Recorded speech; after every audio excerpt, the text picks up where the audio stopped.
हमारे साथ बातचीत करने के लिए मौजूद हैं देहरादून के सीएमओ मनोज कुमार शर्मा जी। उनसे बातचीत करते हैं। सर, बहुत बहुत स्वागत है आपका चैनल पर। और पहला मेरा सवाल यही है कि जिस तरह से लगातार मानसून सीजन दस्तक दे रहा है, इसके बाद देखा जाएगा कि बीमारियों की भी दस्तक होनी शुरू हो जाएंगी। उसके लिए किस तरह से प्लानिंग स्वास्थ्य विभाग ने की है? हाँ, देखिए, मानसून को लेकर के पूर्व में निर्देश दे दिए गए हैं सभी को, जितने भी हमारे हॉस्पिटल इंचार्ज हैं, कि अपने यहाँ लगभग 3 महीने की जो पूरा मानसून सीजन रहता है, 3 महीने की जो सभी जो दवाइयाँ हैं, जो ज़रूरी चीज़ें हैं, वो अपने स्टोर करके रख लें। ख़ास तौर से हमारे जो हिली जो हॉस्पिटल है, जहाँ पे कई बार जो है सड़कें अवरुद्ध हो जाती हैं मानसून में। और इसके अलावा हमने ये भी उनको बोला है कि जो गर्भवती माताएं हैं उनके क्षेत्र में, उनकी एक लिस्ट बना लें। जो अक्टूबर तक के महीने की जो गर्भवती की डिलीवरी होनी है, उनकी लिस्ट बना लें।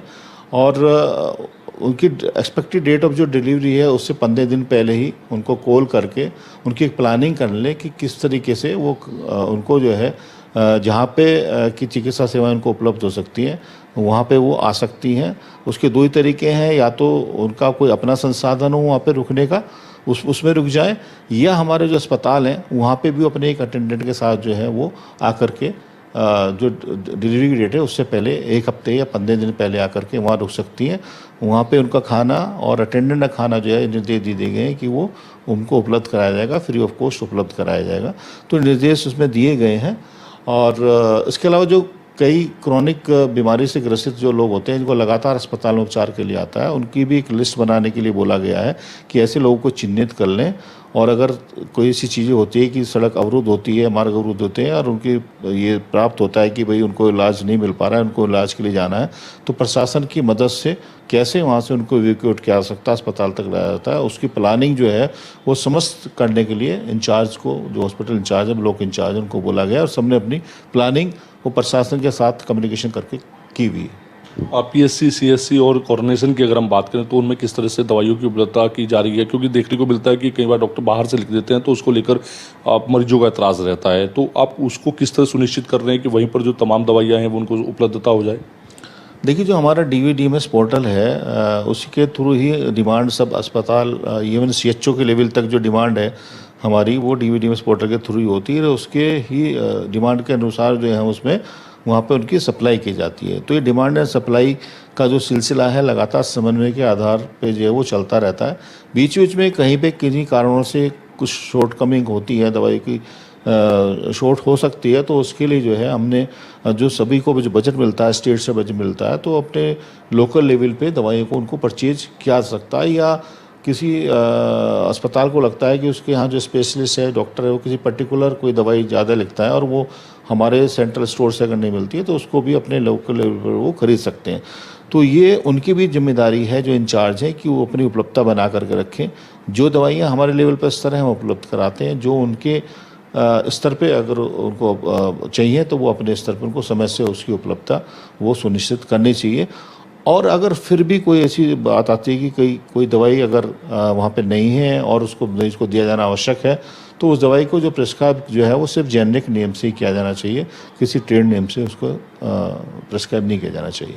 और डेंगू, मलेरिया, चिकनगुनिया, इसको लेकर के किस तरह की तैयारियां हैं? क्योंकि आने वाले दिनों में जिस तरह से मौसम रहेगा, उसके बाद इनका प्रकोप जो है वो कहीं ना देखने को मिलता है। देखिए, डेंगू और मलेरिया को लेकर के लगातार जो हमारी पहले आशाएं हमारी लगातार सर्वे कर रही थी हाउस टू हाउस जा कर के। अभी 15 तारीख से हमारे जो डेंगू वॉलंटियर्स भी हमने रख लिए हैं। देहरादून के लिए 100 डेंगू वॉलंटियर्स रखे हैं, और ऋषिकेश के लिए हमने 40 डेंगू वॉलंटियर्स जो हैं वो रखे हैं। और इसके अलावा 10 और डेंगू वॉलंटियर्स हमने यहाँ पे रखे हैं हॉट स्पॉट के लिए देहरादून में। तो टोटल 110 यहाँ पे हमारे द्वारा रखे गए हैं। 6 और हमने इस तरह के लोग रखे हैं जो कि ज़रूरत पड़ने पर फोगिंग और डायलूसाइड दवाई का स्प्रे भी जो है जहाँ पे केस पाए जाते हैं वहाँ पे करेंगे। वो भी हमने 6 लोगों को हम रख रहे हैं नगर निगम के माध्यम से।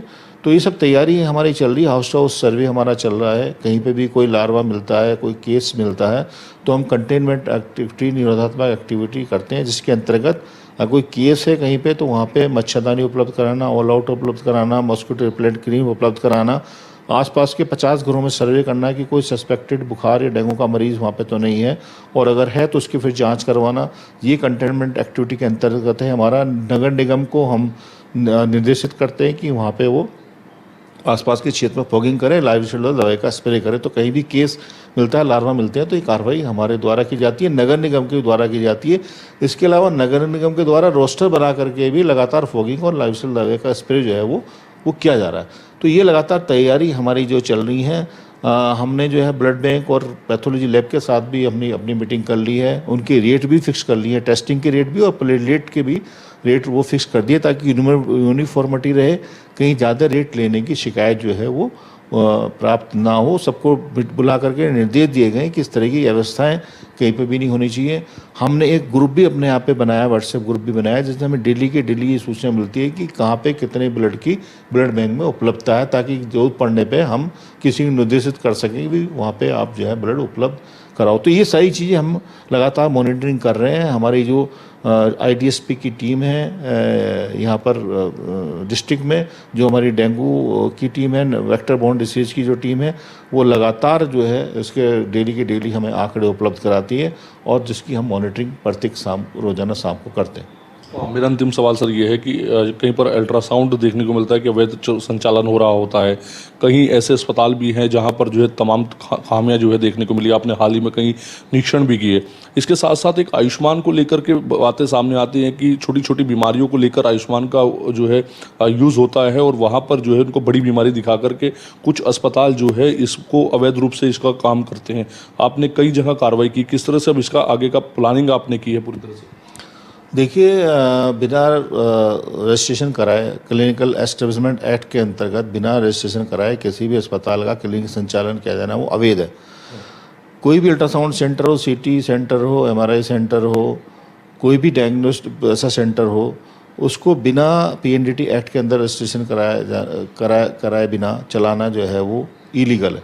तो कोई भी इस तरह की हरकत करता है तो वो गैरकानूनी है, उस पर जो है जो भी नियम अनुसार है, जो भी एक्ट के अनुसार जो उसमें कार्रवाई हम करते भी हैं, और अगर आगे भविष्य में कोई पाया जाएगा तो उस पर कड़ी से कड़ी कार्रवाई भी हम करेंगे। हम उसके लिए रैंडम निरीक्षण भी करते हैं हमारी टीम, और कहीं से शिकायत प्राप्त होती है तो उसके बाद भी हम लोग करते हैं और कार्रवाई भी करते हैं। तो वो कार्रवाई हमारे द्वारा, मॉनिटरिंग सुपरविजन की कार्रवाई हमारे द्वारा लगातार इसमें की जा रही है, और किसी को भी इस तरह की चीज़ें करने से ये नहीं सोचना चाहिए कि वो चीज़ें करेंगे, इसमें बच जाएंगे। जब भी देर से संज्ञान में आ सकती है, लेकिन जब भी संज्ञान में आएंगी तो उस चीज़ों पे जो है वो कार्रवाई जो है निश्चित रूप से की जाएगी। जहाँ तक आप बात कर रहे हैं आयुष्मान की और ज़्यादा रेट लेने की या गलत तरीके से वो चीज़ें करने की, तो वो चीज़ें बिल्कुल गलत है। राज्य स्वास्थ्य प्राधिकरण जो है हालांकि उसकी मॉनिटरिंग करता है, सीधे CMO के अंतर्गत उसकी मॉनिटरिंग नहीं है। हमारे पे भी अगर शिकायत प्राप्त होती है तो हम भी राज्य स्वास्थ्य प्राधिकरण को उसको रेफर कर देते हैं इस संबंध में, और अगर हमें निर्देश दिए जाते हैं कि निरीक्षण करने के, तो हम उसमें निरीक्षण भी उस संबंध में करते हैं। तो ये चीज़ गलत है बिल्कुल कि किसी मरीज़ को अगर आप जो पैकेज है उसका बीमारी का, उसी के अंतर्गत उसको ट्रीट किया जाना चाहिए। OPD के बेस पे या जांच कराने के नाम पे उससे ज़्यादा पैसा चार्ज करना या उसके साथ में किसी भी तरह की ठगी करना, ये चीज़ बिल्कुल गलत है। और अगर ये चीज़ संज्ञान में आती है तो SHA भी इसमें कार्रवाई करता है। उसमें आयुष्मान एम्पैनलमेंट खत्म होने से लेकर के FIR भी दर्ज कराया जा सकती है अगर ठगी का मामला संज्ञान में आता है। तो इस तरह की चीज़ें बिल्कुल गलत हैं। अस्पतालों को बिल्कुल अपने रिसेप्शन पे ही ये सब चीज़ लगानी चाहिए कि आयुष्मान के अंदर एम्पैनल्ड हैं, कौन कौन सी सेवाएं आयुष्मान के द्वारा दी जाती हैं, और किस बीमारी के पैकेज में कितना जो है उसका चार्ज लिया जाता है। ये पूरा जो है आयुष्मान एम्पैनल्ड हॉस्पिटल को अपने रिसेप्शन पे ही डिस्प्ले किया जाना चाहिए, यानी निर्देश पूर्व में दिए भी गए हैं। SHA की टीम को द्वारा निरीक्षण भी इसमें किया जाता है। चलिए, धन्यवाद सर अपना कीमती समय देने के लिए। तो आप सुन रहे थे देहरादून CMO मनोज कुमार शर्मा जी को, जिन्होंने तमाम विषयों पर अपनी राय रखी है। कैमरा पर्सन तिलक शर्मा के साथ।